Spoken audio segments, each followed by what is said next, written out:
자유롭게 하시는 주님,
지나고 처음이죠.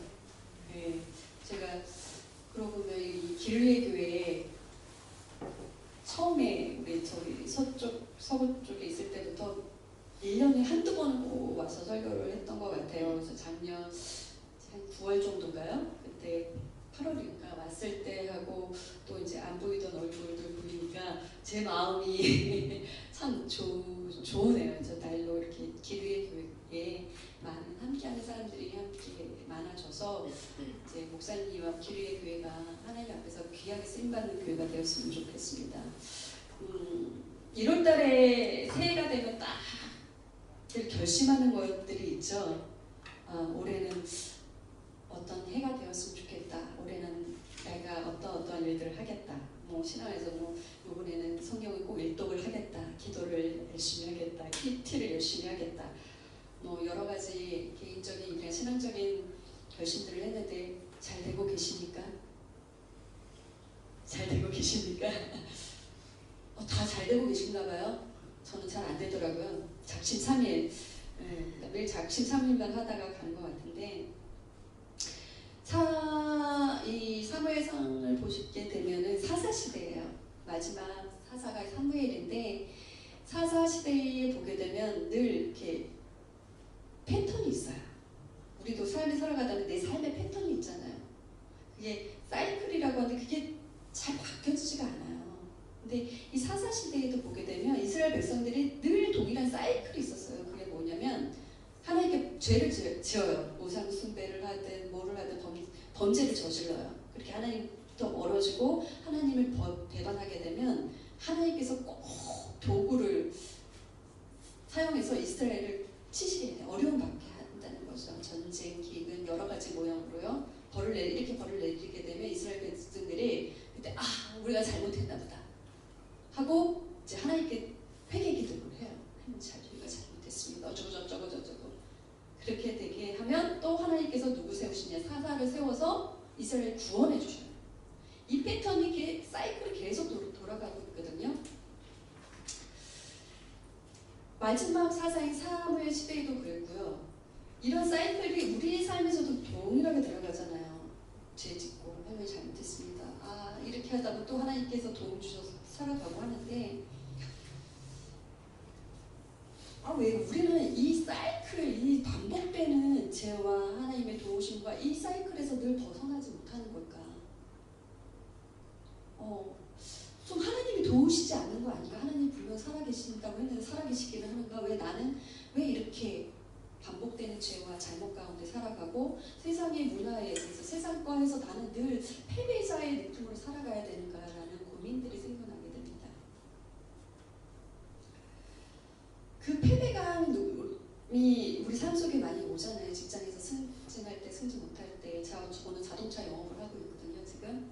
자동차를 팔다 보면은 어떠한 그 사람과의 나는 이제 마음을 다해서 진실하게 했는데 그쪽에서 나한테 요구해 오는 것들이 서비스나 이런 부분들이 과하게 되게 올 때 솔직히 많이 갈등이 되어지고 내 마음에 어떤 미워지는 마음이 들어요. 네. 이거에 대해서 참 해결되지 않은 부분들이 있더라고요. 그렇지 않은 분들도 고객들도 있지만 그렇지 않을 때 또 세상에 제가 교회 문화 속에만 있다가 이제 직업을 갖고 영업을 하다 보니까 세상 문화와도 접촉하다 보니까 내가 이쪽에도 속하지도 않고 저쪽에도 속하지 않고 회색지대에 속한 것처럼 이럴 때 어떻게 해야 되냐는 고민 갈등에 또 빠지게 되어지거든요. 제가 이 자동차 영업 시작할 때 제 친구가 했던 말이 목회 현장에 너 전쟁터 같다 그랬지 여기는 지옥 같아 라고 그랬었어요. 그 말이 무슨 말인지 알겠더라고요. 예. 목회 현장에 있을 때의 나와 그 삶의 현장에 있는 나의 모습이 너무나도 왜냐하면 예전에는 명확했던 것들이 지금 불명확해지는 것들이 많이 있거든요. 이 말은 뭐냐면 이때 어떻게 해야 되지? 라는 고민과 갈등이 더 많아진다는 거예요.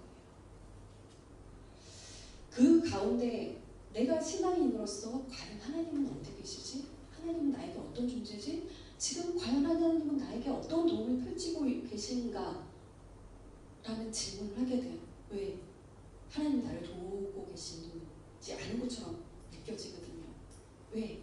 내가 원하는 방향으로 문제 해결이나 일이 처리가 그렇게 되지 않거든요. 왜 나는 내가 좀 더 편하고 나에게 유익이 되어지는 방향을 가길 원하는데 그 방향으로 가지 않아요.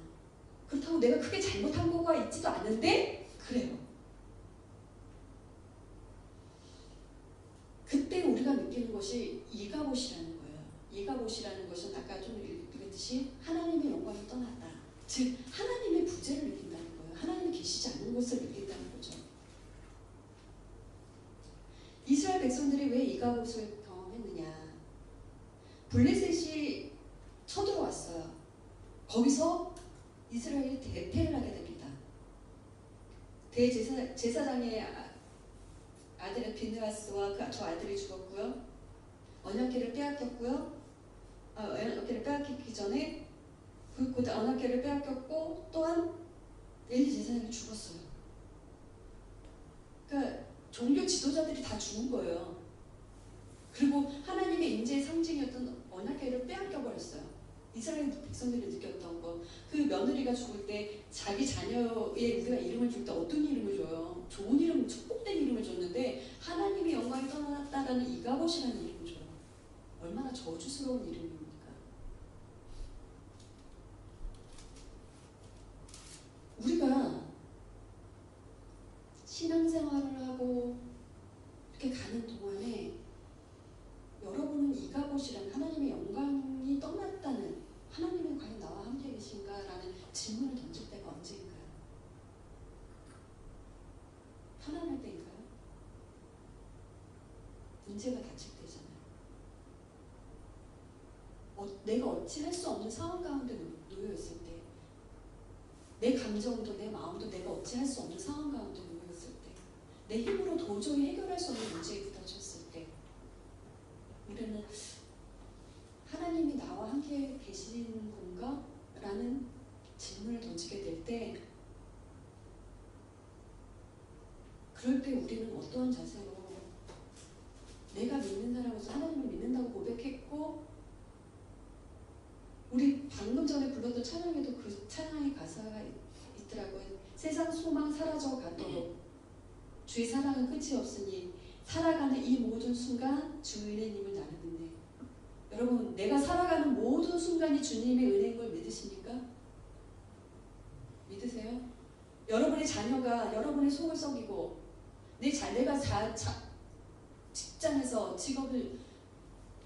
직장을 잃어버리고 내 지갑에 내 통장에 마이너스만 대출하고 카드빚은 늘어가고 그 모든 순간이 은혜이십니까? 사람들에게 상처받고 내가 잘못한 것도 아닌데 또한 내가 잘못했어, 내 욕심과 내 욕망 내가 잘못한 그 모든 순간도 하나님의 은혜라고 고백할 수 있으십니까? 쉽지 않은 일입니다. 예전에 저는요, 그러면 왜 하나님께 나와서 기도하고 고백하고 하면 되지, 왜 저러고 있을까, 왜 괴로워하고 왜 저기 있을까 라는 정죄 쪽에 있었던 사람이, 소위 말하는 꼰대질하는 선생의 입장에만 선 사람이지 그 아픔과 그거에 공감하지는 못했어요. 여러분도 그렇지 않습니까? 나에 대해서는 관대하면서 다른 사람이 볼 때 저 사람은 왜 저렇게 하지, 저럴 때 기도하지, 왜 저렇게 하면, 이러한 모습들이 우리 안에는 그 시각과 관점들을 너무나도 많이 갖고 있다는 거.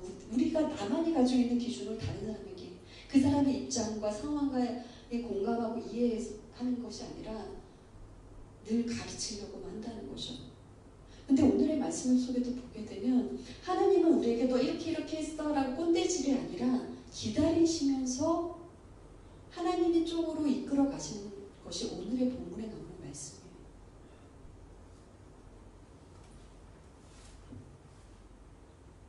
이스라엘 백성들이 전쟁에서 오늘 본문 4장 이전의 본문에 보게 되면 블레셋 전투에서 져서 우리가 진 이유가 뭐냐면 하나님의 언약궤가 우리와 함께 있지 않기 때문에 우리가 졌다. 그래서 언약궤를 가지고 와요.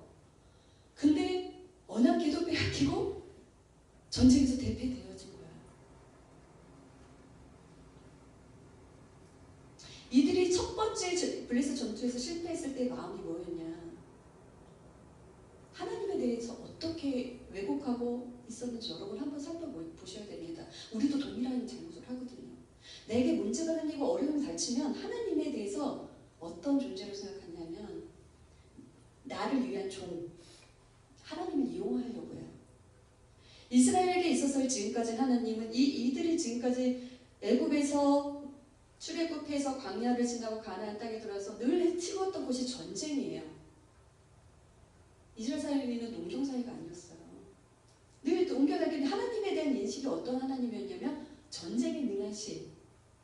그래서 이들은 전쟁을 치를 때마다 누구를 찾았냐면 하나님을 찾았어요.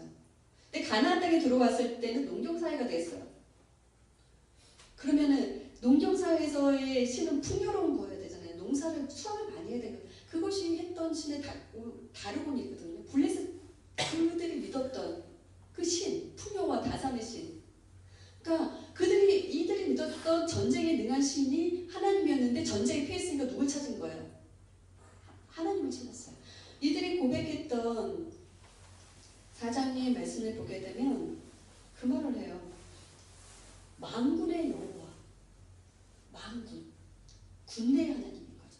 언약궤를 가져왔던 이유는 하나님의 도우심을 바라긴 바랬지만 하나님을 이용하려고 했던 거죠.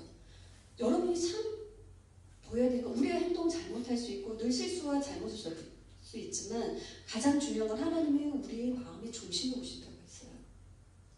하나님을 동일한 모습으로 찾지만 그 마음의 중심에 하나님을 어떠한 모습으로 내가 찾으려고 했는가를 한번 살펴봐야 됩니다.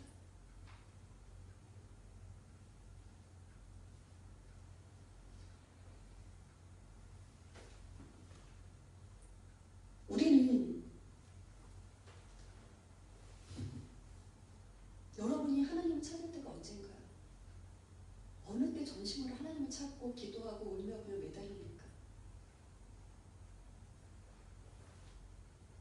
어려움 당할 때잖아요. 하나님의 필요의 존재를 느끼는 때가 내가 어려움 당할 때, 고난 당할 때, 내 상황이 문제 가운데 있을 때입니다. 그럴 때 우리가 하지 말아야 될 행동이 뭐냐면 하나님을 이용하려고 하는 것이 아니라 마음의 중심으로부터 하나님을 찾는 거예요. 혹시 여러분 가운데 지금 이가봇을 경험하고 계신 분이 있습니까? 저는 경험해요. 많이 경험해요. 하루에도 몇 번씩 경험하기도 되고요. 한 주간 이렇게 살아보면 얼마 전에 제 친구하고도 이 말씀 가지고 같이 얘기를 했거든요. 제가 말씀 준비하면서 나 지금까지 이가봇에 있었던 것 같아. 근데 지금 이제 에베네셀로 하나님 나를 이끄시는 것 같아 라는 고백을 했었는데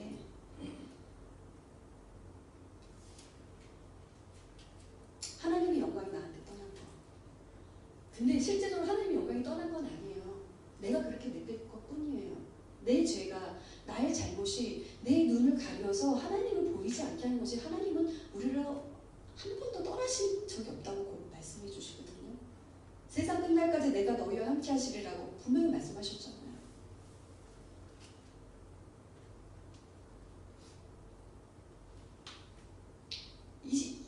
이 언약궤가 블레셋에 가서 이제 블레셋에서 보게 되면 언약궤가 있을 때 다곤 신상이 넘어지고 독종이 무너지고 블레셋에 안 좋은 일이 많이 생겨나잖아요. 그들이 그래서 그것을 어떻게 하니까 다시 20년 동안 블레셋에 있다가 이쪽에 이제 이스라엘에 다시 보내게 되어지는데요.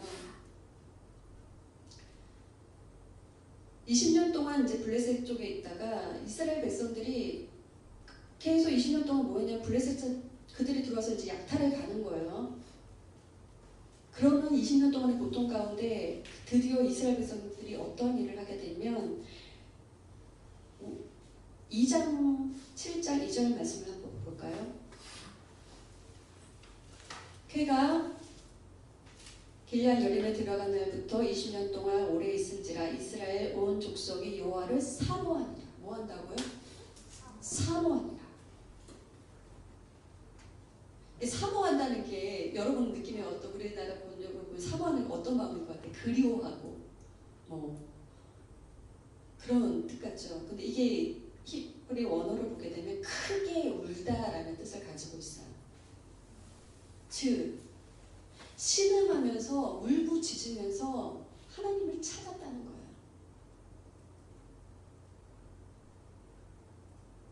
너무 괴롭고 힘들고 어려우니까 사모하며 울며 하나님 나 좀 도와주세요. 내 곁에 있어주세요.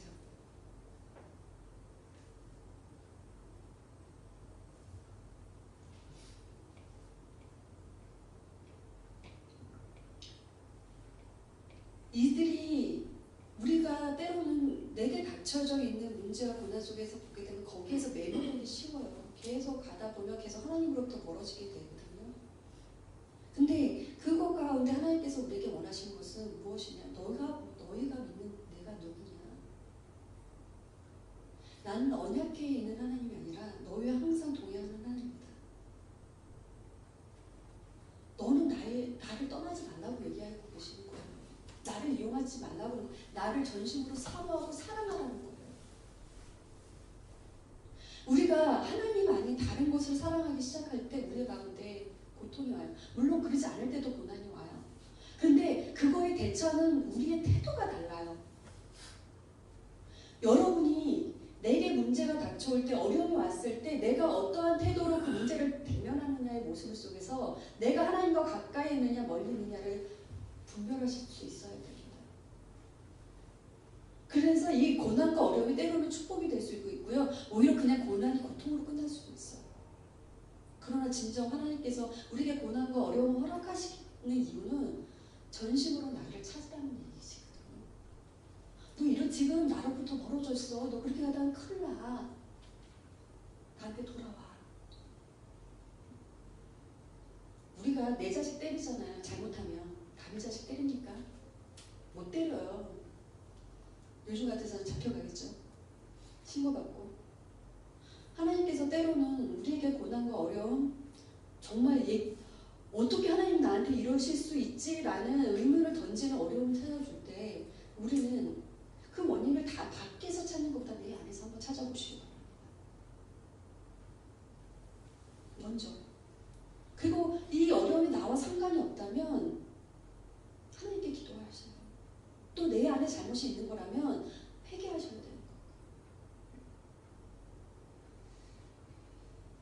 우리가 내게 닥쳐오는 어려움을 다시 하나님께 찾아가는 그 기회로 삼는다면 우리의 신앙은 그 안에서 일하시는 하나님을 발견할 수 있게 돼요. 근데 잘못했을 때, 죄를 지었을 때 우리가 첫 번째 해야 되는 것이 무엇이냐? 바로 회개예요. 이 회개라는 거 얘기 많이 들으셨을 거예요. 이스라엘 백성들도 잘못했던 걸 알았어요. 그래서 사모했다는, 아까 크게 울었다고 말씀드렸죠. 감정적인 동요가 일어났어요. 아, 내가 잘못했구나. 힘드니까 눈물이 나왔어요. 근데 감정적 표현 중요합니다. 눈물 흘리면서 기도하는 거 중요해요. 하지만 이게 회개의 다는 아니라는 거죠. 회개는요, 감정적인 동요와 함께, 변화와 함께 행동이 따라야 되는 겁니다. 그 눈물, 콧물 쏟으면서 잘못했다고 하나님께 회개했던 이스라엘 백성들을 향해서 사무엘이 하는 말씀이 오늘 7장 3절의 말씀이에요. 뭐라 얘기하냐면 함께 읽겠습니다.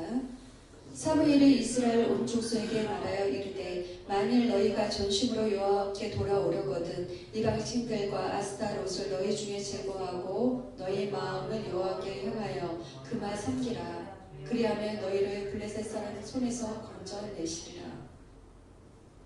뭐라고 말하고 있습니까? 너희가 전심으로 하나님께 돌아오려거든. 너희 마음 가운데 정말 하나님께 회개하고 돌아올 마음이 있냐? 그러면 어떻게 하려고, 무엇을 하라고 얘기하냐면 행동으로 얘기를 해요. 첫 번째가 뭐냐면 제거하랍니다. 무엇을? 이방 신들과 아스타롯 같은 우상을 제거하라는 거예요.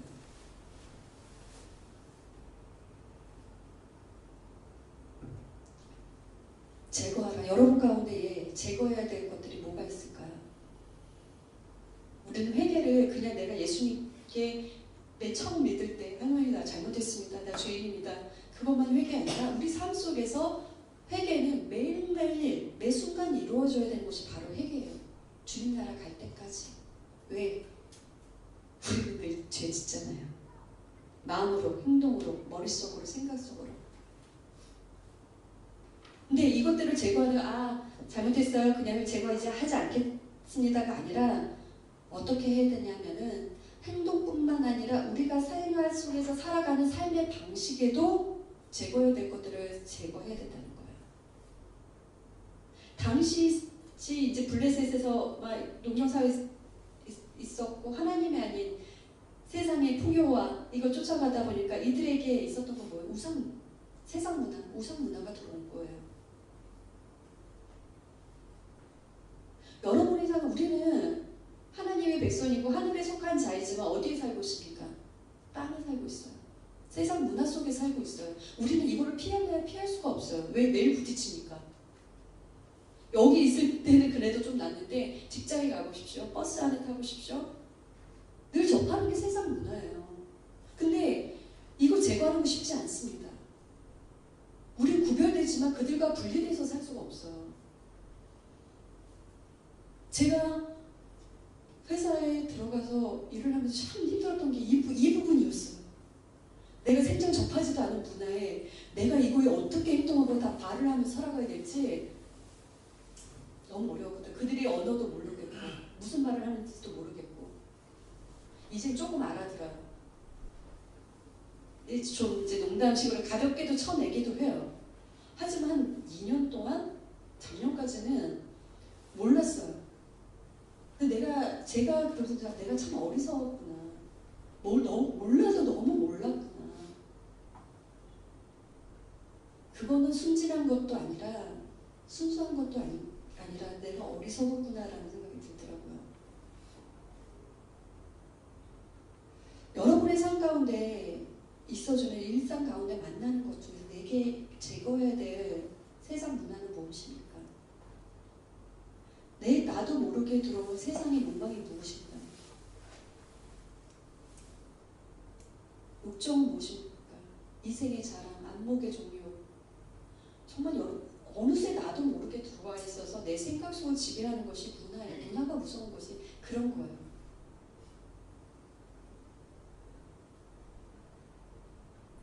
그 문화 속에서 살다 보면 나도 모두 그쪽으로 흘러가서 좀 더 잘 먹고 잘 살고 싶고 저도 그 욕심이 들어오더라고요. 남들이 누리는 것만큼 누리고 살고 싶고요. 네? 저 정도까지는 아니라도 나는 조금 그래도 괜찮은 것 같아 라는 그 속에도 내 안에 어느새인가 내 교만과 이런 것들이 어느 순간에 들어와 있고요.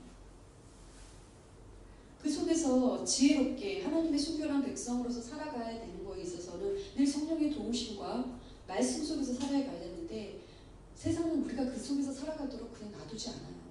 늘 분주하게 만들어요. 지금 가정에 보게 되면 다 맞벌이 하시잖아요. 그렇지 않습니까? 혼자 멀어가지고 외벌이로 살아갈 수 없는 세상이 되어졌어요. 가족들이 다 바빠요. 저희 가족들 우리 세 식구거든요. 일주일에 한 번 식사하기도 쉽지 않아요. 다 생활 이 패턴이 다르니까 이 일에서 어떻게 각자의 삶을 돌아보고 저희가 그래서 카톡방 만들어서 얘기도 하고 하지만 참 여기 신혼부부 있다는 어릴 때부터 자녀들과 많은 시간을 가지면서 신앙 교육을 하지 않으면 어느 순간에 아이들은 세상 속에 들어갈 수가 있어요.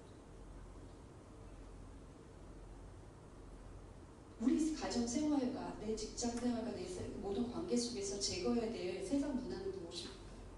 그리고 내가 하나님 아닌 다른 것을 먼저 우선 순위에 두었던 우상은 무엇이었나요?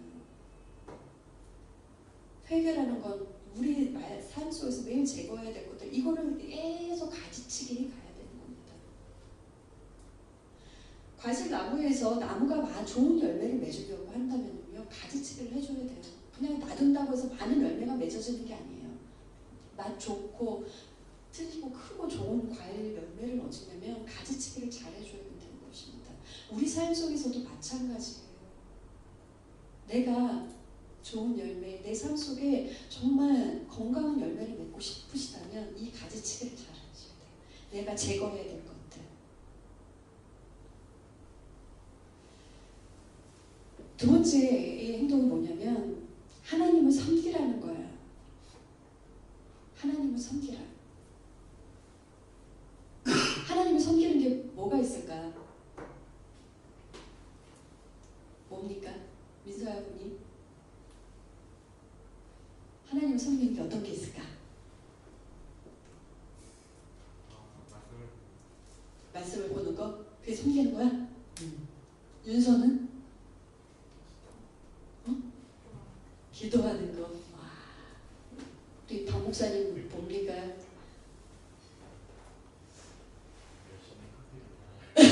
예, 열심히 커피만. 예, 이거 섬기는 거. 예, 맞아요. 섬긴다는 것은 어떤 자세를 갖느냐 하면 주인이 종을 섬기나요? 아니죠. 종이 주인을 섬겨요. 주도권이 누가 갖고 있는 겁니까? 주인이 갖고 있는 거예요. 내가 하나님을 섬긴다는 것은 내 삶이나 모든 거에 주도권을 누가 갖고 계시는 거예요? 하나님이요. 그 주도권이 누구의 있는 것을 알 때 우리는 하나님이 알기 때문에 말씀을 보는 거고요. 기도하는 거고요. 일상생활에서 하면서 커피를 팔면서 하나님을 섬길 수가 있는 거예요. 그 안에서 우리가 내려놔야 될 것들이 바로 내 주도권이에요. 수없는 그 짧은 찰나의 순간에 하나님께 갔던 주도권이 우리는 어느 순간에 내가 주도권을 잡고 있거든요. 그래서 무시로 기도하고 수시로 기도해야 되는 이유가 거기에 있어요. 우리는 어느 순간에 아담이 에덴에서 저질렀던 그 범죄, 자기가 주인 행사했던 것처럼 우리 삶의 매 순간마다 어느 순간에 나는 내가 주도권을 내가 주인 행사하거든요. 그래서 어떻게 하냐? 하나님 종불이 타는 거죠. 하나님 저 이런 것을 이거 해주세요. 이거 해줘야 되는 거죠. 내가 그분의 뜻에 맞추는 것이 아니라 그분이 내 뜻에 맞춰주길 원하는 거죠.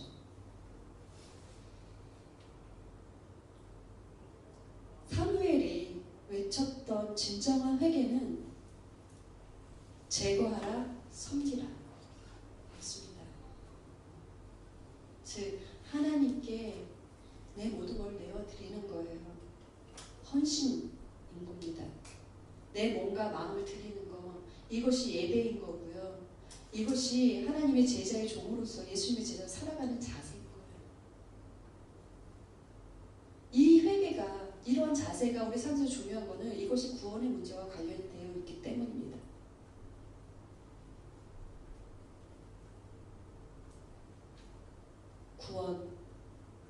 구원이 지금 예수 믿어서 어디 가는 거예요? 천국 가는 거예요? 하나님 예수님 곁에 있는 거예요? 여러분 왜 구원이 우리에게 중요하다고 생각합니까? 왜 구원을 바라보고 소망을 가지나요?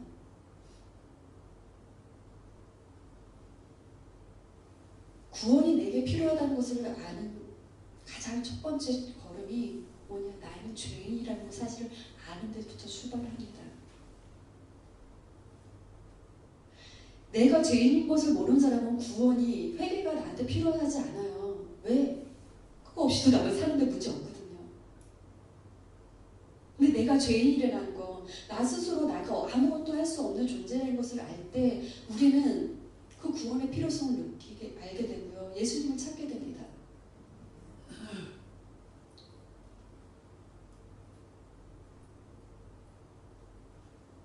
구원은 우리에게 회개라는 행동의 변화를, 그런 행동을 하도록 요구하지만 우리가 그런 행동을 해서 우리가 구원받는 건 아니에요.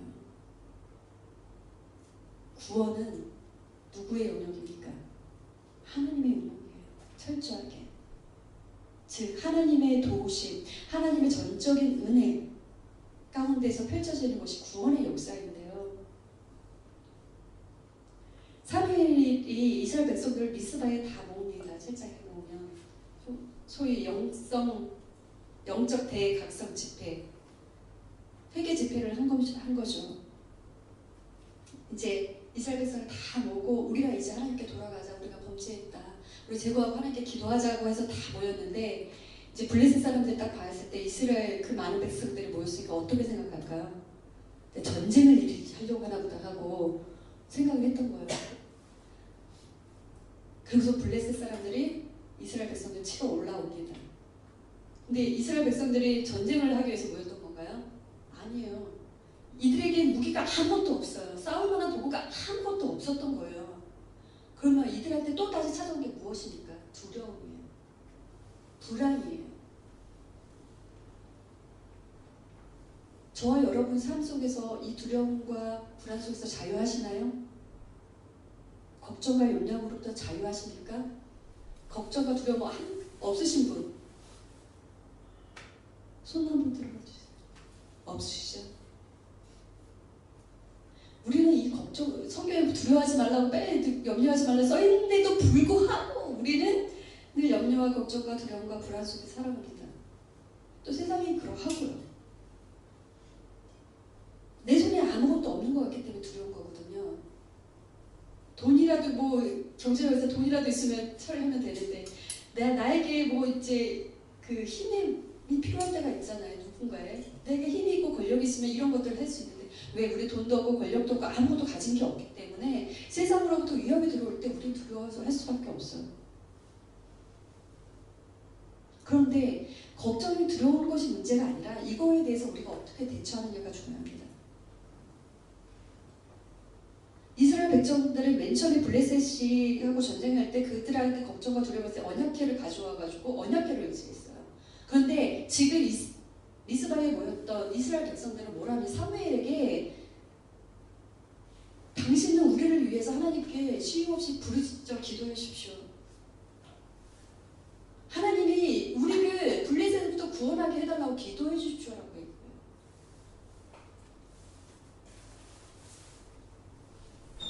이들에게 지금 필요했던 거는 자기 손에 있는 건 아무것도 없기 때문에 할 수 있는 건 뭐밖에 없었던 겁니까? 기도밖에 없었던 거예요.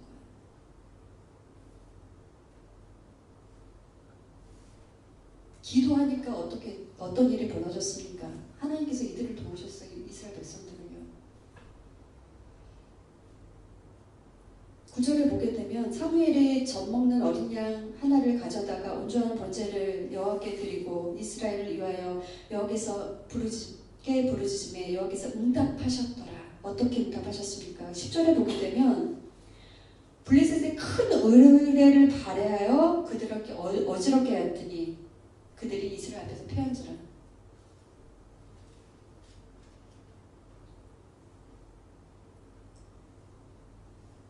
하나님 개입하신 거예요. 그리고 우리가 상상할 수 없는 방법으로 우리의 문제를 해결해 주세요. 이스라엘 백성들이 지금 그랬잖아요. 기도했는데 큰 위례가 발해서 이스라엘 백성들이 패했어요. 이런 일이 우리 삶 속에 매일 기적처럼 일어나면 얼마나 좋겠습니까? 그렇죠? 네? 기도했는데 내 문제가 해결되고 돈 문제가 해결되고 관계 문제가 해결되어지고 나의 죄 문제가 해결되면 얼마나 좋겠습니까? 이런 기적적인 일은 매번 일어나지 않아요. 그렇지 않습니까?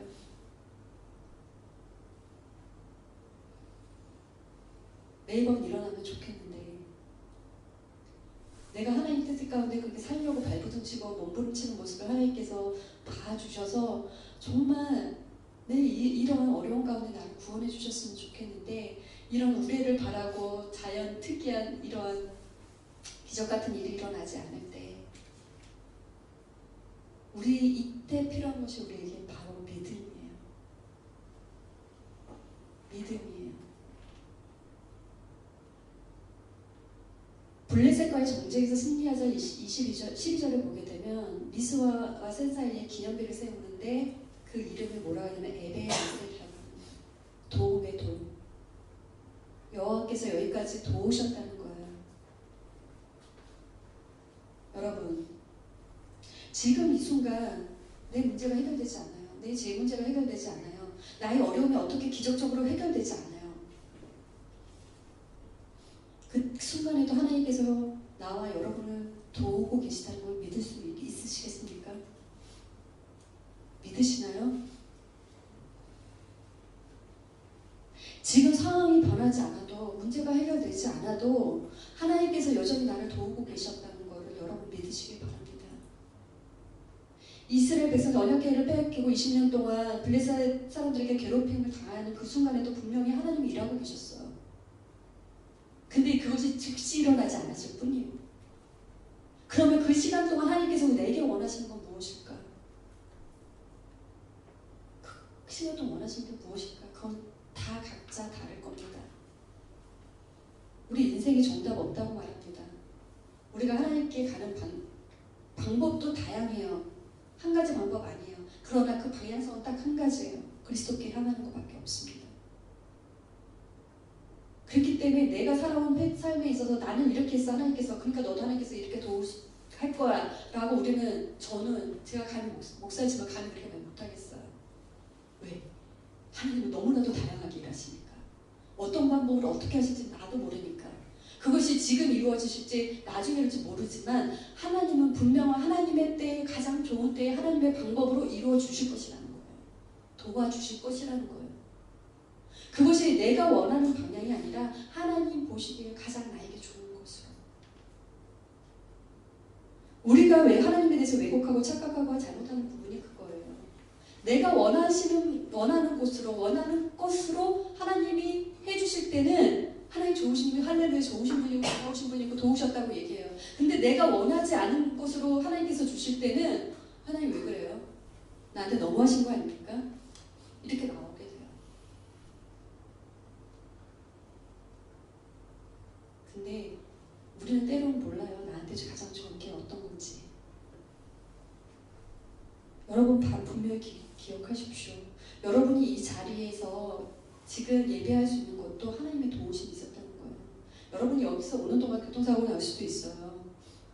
여러분에게 지금 눈이 없으면 운전하시거나 걸어다닐 수 쉽지 않았을 거예요. 듣는 귀가 없었으면 이렇게 말씀을 듣기 쉽지 않았을 것입니다. 입을 열 수 없으면 찬양 드리기 어려웠을 거예요. 저도 쉽지 않은 일을 하고 있고 하면서 좀 1월달에 여러 가지 마음도 힘들고 몸도 힘든 여러 가지 일이 있었는데 2월달 되면서 제가 결심한 게 있어요. 제가 아침마다 출근하면서 차를 운전하면서 하는 게 있는지 뭔 줄 알아요? 외칩니다. 현숙이는 예뻐. 현숙이는 멋져. 나도 오늘은 웃으면서 오늘도 화이팅 할 거야. 하나님 저와 함께 해주세요. 상황은 아무것도 달라진 거 없어요. 변하는 것도 없어요. 그런데 내가 그 모습에 고민하고 갈등해서 해결되는 거 없고 내 인상만 찡그러지고 다른 사람이 봤을 때 좋지 않은 인상만 되어지는 거예요. 왜? 하나님께서 내게 원하시는 게 뭘까? 내가 어떻게 하면 조금이라도 행복하게 즐겁게 세상과 마주하면서 살 수 있을까라고 고민했을 때 웃는 거더라고요. 우리 뇌가 바보라서 그냥 웃고 있으면 정말 얘는 웃어서 호르몬이, 웃는 호르몬, 좋은 호르몬이 나온다고 그러더라고요.